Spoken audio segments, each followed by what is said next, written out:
क्या करना चाहिए उसके लिए?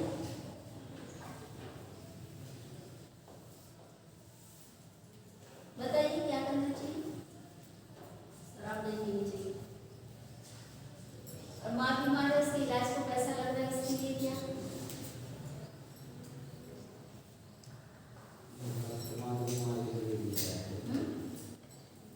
कितने पक्ष में है? कौन कहता है कि शराब पीना चाहिए? हाथ उठाओ। अच्छा, कौन कहता है कि शराब नहीं पीना चाहिए? वो हाथ उठाओ।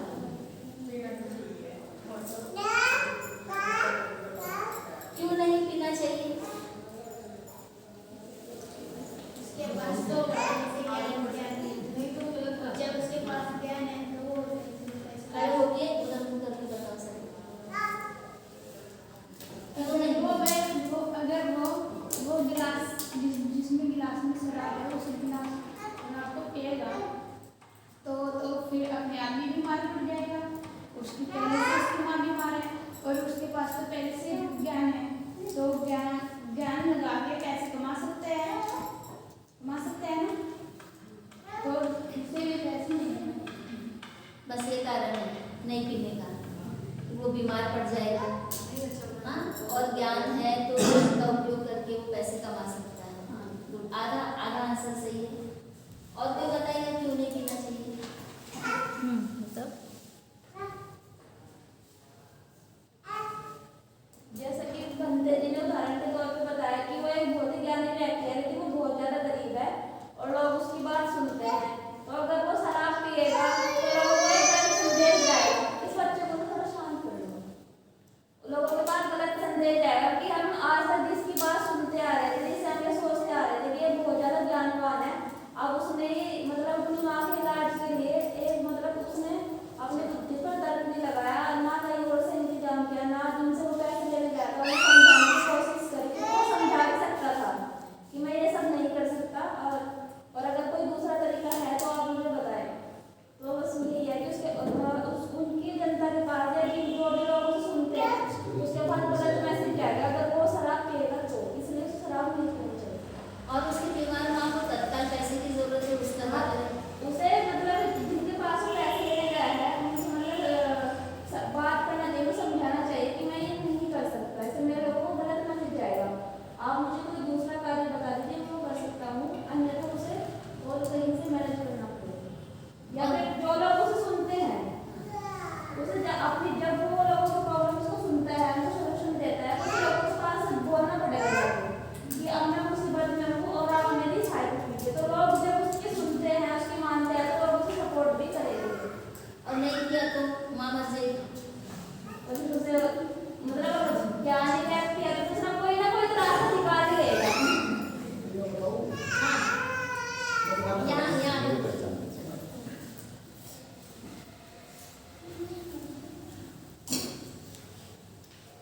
वो पढ़ा लिखा व्यक्ति ज्ञानी है, उसे पता है शराब पीनी चाहिए कि नहीं पीनी चाहिए। और जैसे भंते जी ने बताया उसकी माँ बीमार है, उसे 1 लाख रुपए चाहिए और उसने धनवान व्यक्ति ने कहा कि 1 घूंट पी लो और ये 1 लाख रुपए ले जाओ। क्योंकि वो एकांत में रहते हैं तो 1 घूंट पीने से उसमें अल्कोहल होता है तो उससे नुकसान नहीं होगा। वो अपना बुद्धि की तरह लगा के 1 घूंट ही पिएगा और पी के 1 लाख रुपए तुरंत अपनी माँ के इलाज के लिए ले जाएगा। तो उसे व्यवस्था के करने के तौर पर 1 घूंट पीना चाहिए मेरी ओर से। पीना चाहिए। और कोई? क्योंकि हम दवाइयों का इस्तेमाल करते हैं उसमें भी अल्कोहल होता है। और कोई नया आंसर? आपका आप क्या कहेंगे इसमें? थोड़ा मेरे हिसाब से तो है कि उसको समय की पहचान करनी चाहिए, क्या करना चाहिए? समय की पहचान, उस समय उसको अपनी माँ को बचाना है। हाँ, माँ को बचाना। तो आपकी राय में पीना चाहिए, आपकी राय में पी लेना चाहिए। हाँ, माँ को बचाना है तो पी लेना चाहिए। माँ को बचाना है उसको, समय और परिस्थिति के अनुसार। हाँ, ठीक। अगर नहीं पिएगा उस उधर उसकी माँ भी मर सकती है और ज़्यादा नुकसान होगा। अच्छा, बैठिए। तो दोनों तरह से आंसर आए हैं। कोई कह रहा है पीना चाहिए, कोई कह रहा है नहीं पीना चाहिए। जो कह रहे हैं कि पीना चाहिए उनको लग रहा है कि एक आंसर आया है कि 1 घूंट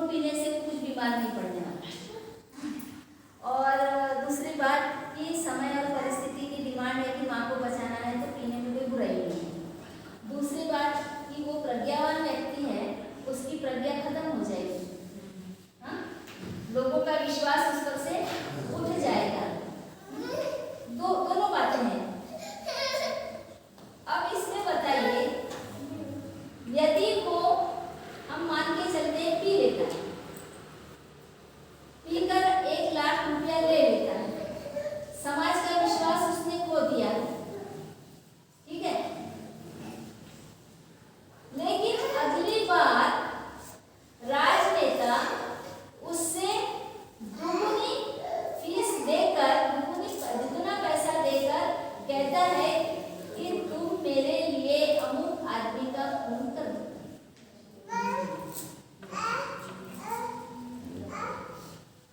वो नहीं करेगा, क्योंकि वो प्रज्ञावान है ना, कि उसको ज्ञान है, उसने बचाने के लिए वो शराब पीती है, वो मारने के लिए नहीं पीती।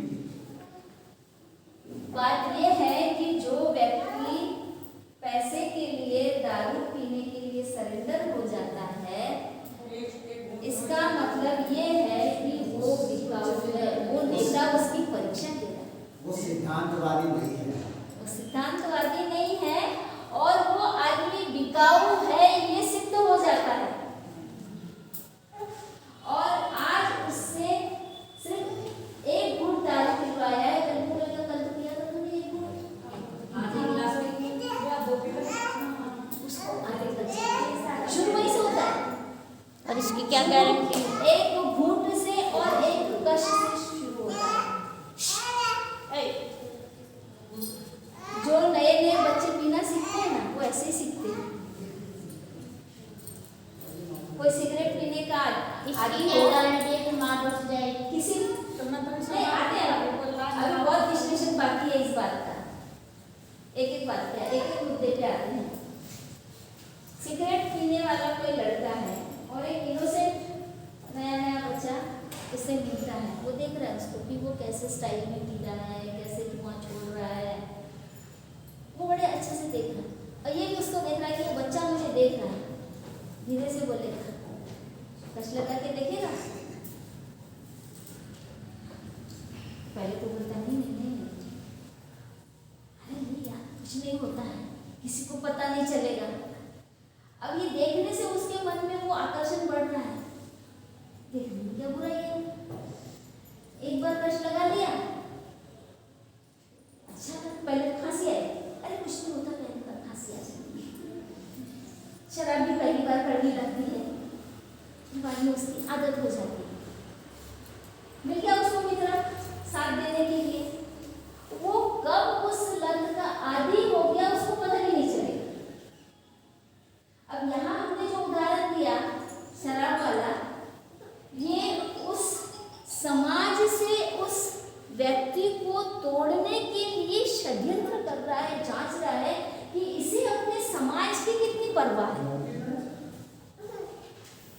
ये यदि आज 1 घूंट शराब के लिए बिक गया, तो कल इसको मैं अगर मंत्री पद का लालच दूं तो ये अपने समाज के खिलाफ आरक्षण खत्म करने के लिए भी आवाज उठाएगा। तो यही हो रहा है। बात छोटी सी नहीं, बात गहरी है। हम अपनी कमजोरी दिखा देते हैं, वो हमारी कमजोरियों को टटोलते हैं, तालाब में कंकड़ फेंक कर देखते हैं कि कुछ होता है क्या। मजबूरियां किसकी नहीं है? क्या बाबा साहब अपने 4 बच्चों से प्यार नहीं करते थे? रमाई से प्यार नहीं करते थे? उन्हें बचा नहीं सकते थे? बचा सकते थे ना? उन्होंने वहां सरेंडर नहीं किया। वो चाहते हैं वो मुंबई में रहकर एल्फिंस्टन कॉलेज में जो प्रोफेसर की नौकरी कर रहे थे, इकोनॉमिक्स पढ़ा रहे थे, तो वहां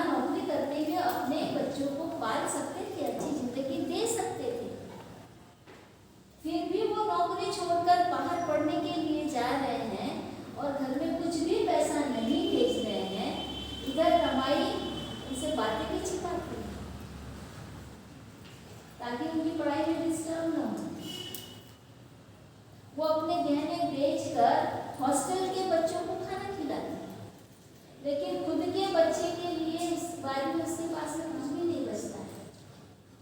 बाबा साहब सारी परिस्थितियों को देखते हैं, इसके बाद में भी बोलते हैं कि एक परिवार को बचाना है या हजारों करोड़ों जो परिवार है समाज के उनको बचाना है, किसको चुनेंगे? वो एक अपने परिवार को बचा सकते हैं।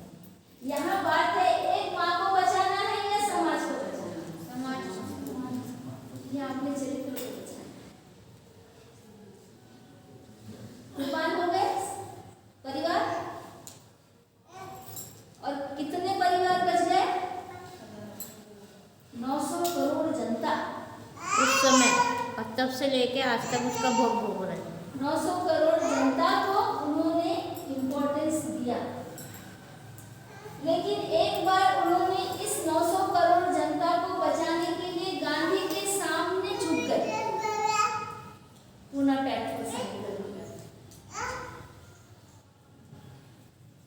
उनको जब धमकियां आने लगी कि तुम यदि स्वतंत्र मतदार संघ की जो डिमांड है उसको वापस नहीं लोगे, तुम नहीं मानोगे, तो हम तुम्हारे दलित समाज की झोपड़ियों में आग लगा देंगे, घरों को जला देंगे। तुम्हारे यहाँ बाबा साहब झुके,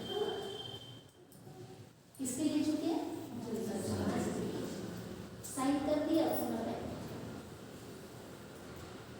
तो हमारा विजन कैसा होना चाहिए, हमारा उद्देश्य कैसा होना चाहिए? बड़ा होना चाहिए, दूरगामी होना चाहिए, हम दूरदृष्टि रखने वाले होने चाहिए। एक माँ है वो बच भी सकती है, खत्म भी हो सकती है। कितने तो भी लोग अपने परिवार के सदस्यों को हॉस्पिटल में भर्ती कराते हैं, लाखों रुपया खर्च करते हैं, क्योंकि हॉस्पिटल आजकल ऐसे हो गए हैं पैसा खींचते हैं।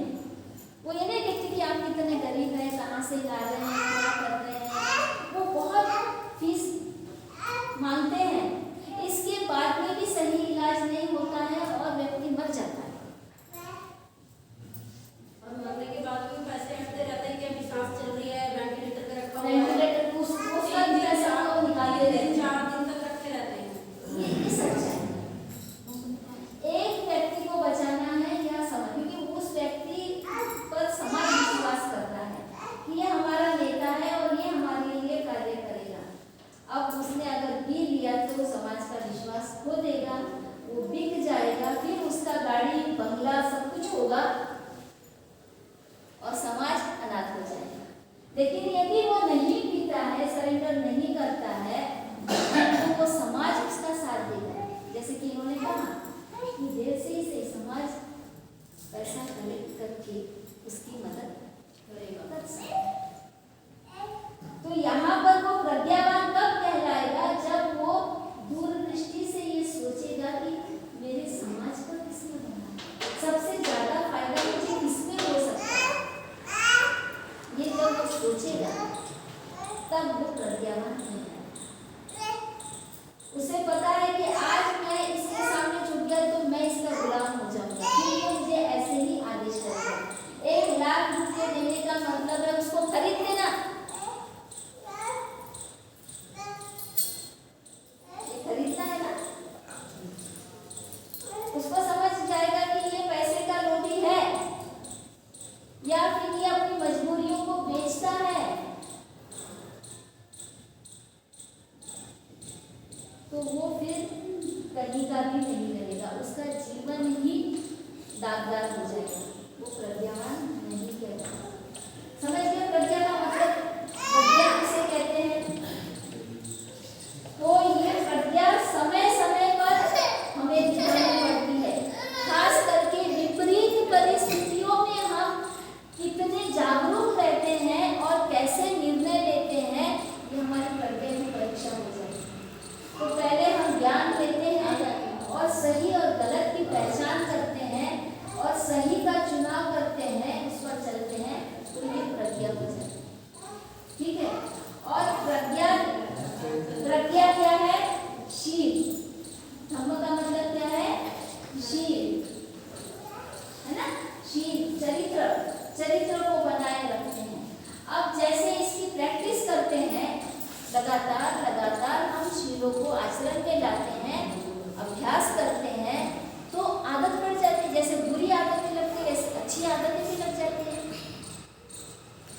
तो हमारी परीक्षा होती है ना कि हम अच्छे बोलते हैं लेकिन समय पढ़ने पर कब बुरे बन जाते पता नहीं चलता है।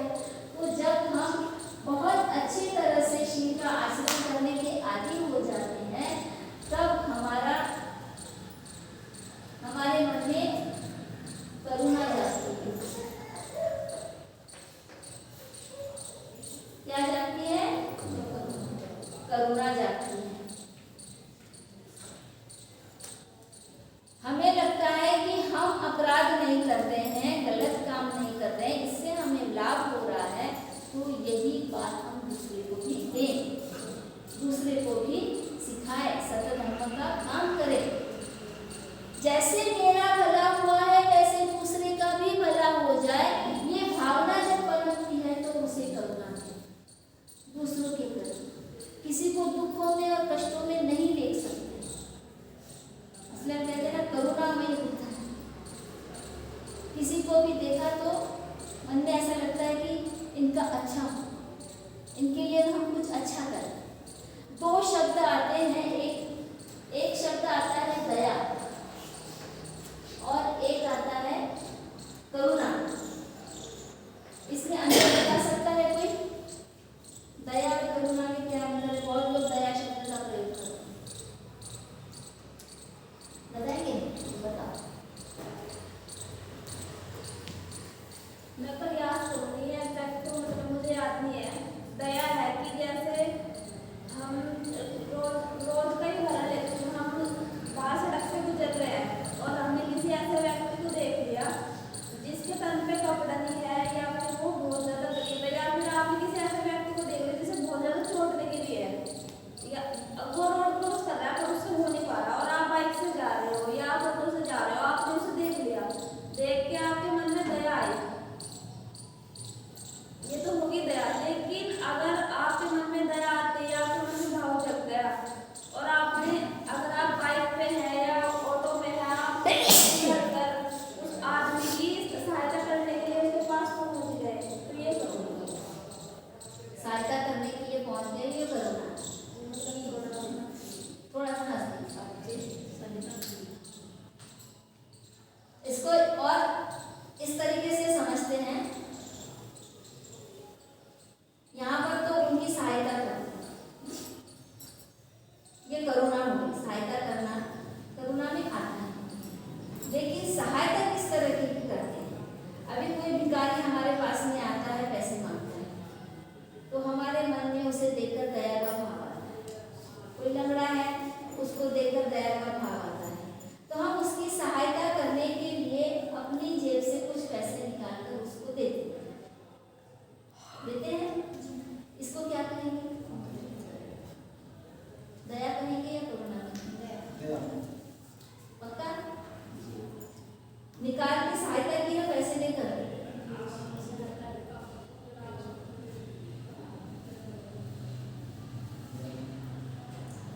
ये दया हुई। लेकिन आप ये बोलते हैं कि मैं तुम्हें कोई काम दिला देता हूँ, परमानेंटली तुम्हें दुखों से मुक्त करता हूँ, ये जो समस्या है इसको सुलझा देता हूँ, कहीं काम लगवा देता हूँ, या कोई बच्चा है तो उसको स्कूल में डालता हूँ, तो ये करुणा। थोड़ा सा दया आपकी टेम्परेरी होती है, सिर्फ थोड़ी देर के लिए हम संवेदनशील हो जाते हैं, अरे रे बेचारा ऐसा कुछ के रह जाए। लेकिन हम उसकी समस्या का जब समाधान करते हैं, किसी को चोट लगी है, हम हॉस्पिटल पहुंचा रहे हैं, उसको हॉस्पिटल में एडमिट कर रहे हैं, तो वो वहां पर ठीक हो सकता है, डॉक्टर उसको संभाल लेंगे, उसको ठीक कर देंगे, ये करुणा। यानी उसकी समस्या का अंत कर दिया, तो वो करुणा है। इसका उदाहरण बाबा साहब बड़ा अच्छा है। न ताजा उदाहरण दो, अभी का हाल ही का जो समाज में चल रहा है उसका उदाहरण दो। हाँ बताओ, तुम्हारे पास में उदाहरण है तो बताओ, फिर मैं बताऊँ।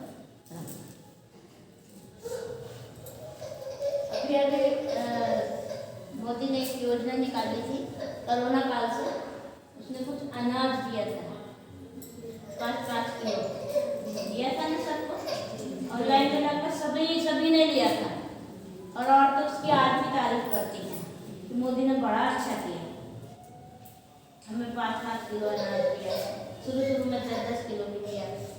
तो उसने क्या किया है, उसने ये दया की, दया की ना, और एक लत लगा दी हमें फ्री में खाने की।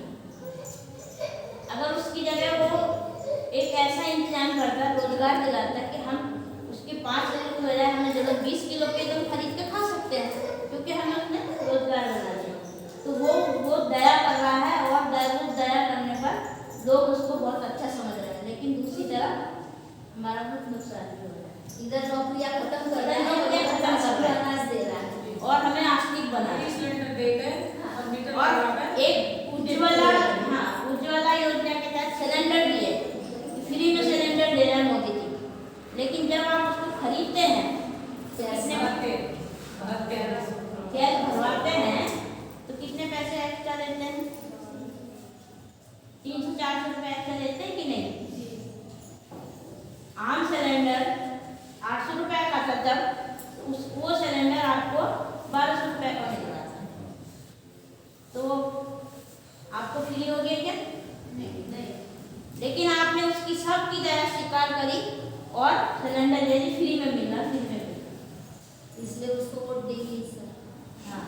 हाँ, और तो बोलो नहीं, अरे कम से कम उसने अनाज तो दिया हमें, और किसी ने क्या दिया? दूसरी सरकार ने अनाज भी दिया, दूसरी सरकार ने सड़कें बनवाई, नल दिया, रोजगार भी दिया।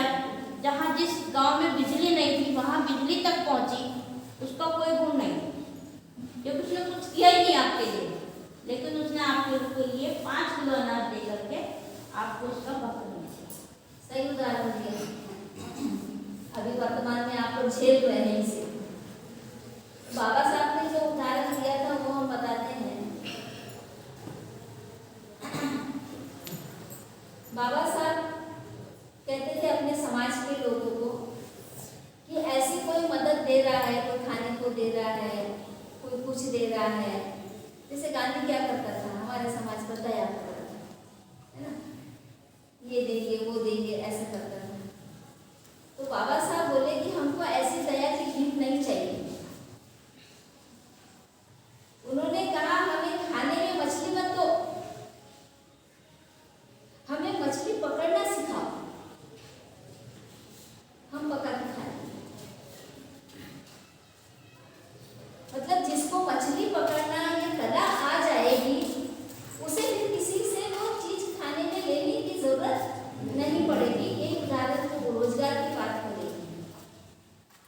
जब बाबा साहब ने बोला कि गाय का चमड़ा निकालना छोड़ दो, गायों को धोना छोड़ दो, मरी हुई गाय को, ये बोला था ना, बहुत सारे लोगों ने नहीं समझा, नहीं माना बाबा साहब की इस बात को।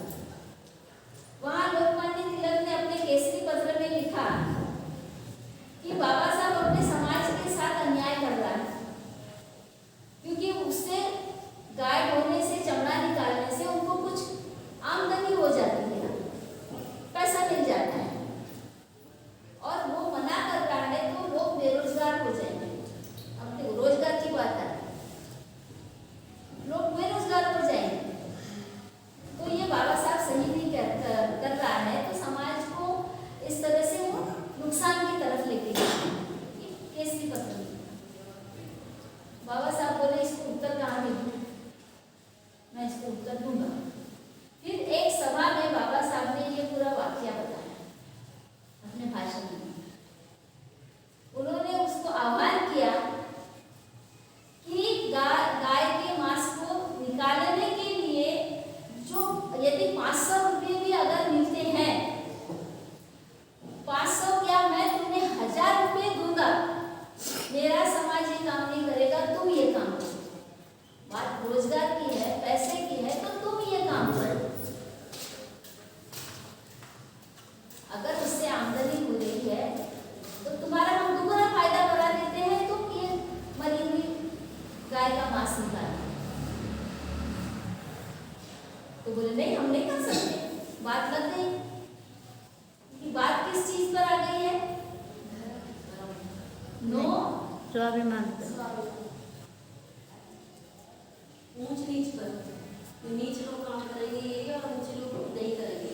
असम्मानजनक काम करने की बात हो रही